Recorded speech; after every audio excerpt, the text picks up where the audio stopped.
end this tutorial, I'll show you how to use the replay feature in Tradingview so you can practice trading and backtest your strategies easily. Don't forget to like and subscribe. First, open Tradingview and load your chart.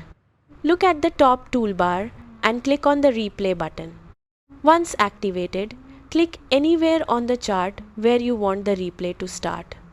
This sets your starting point in the past. Now go to the bottom of the screen and click the play button. The chart will start moving forward candle by candle. You can adjust the speed to go faster or slower. This helps you analyze price action at your own pace.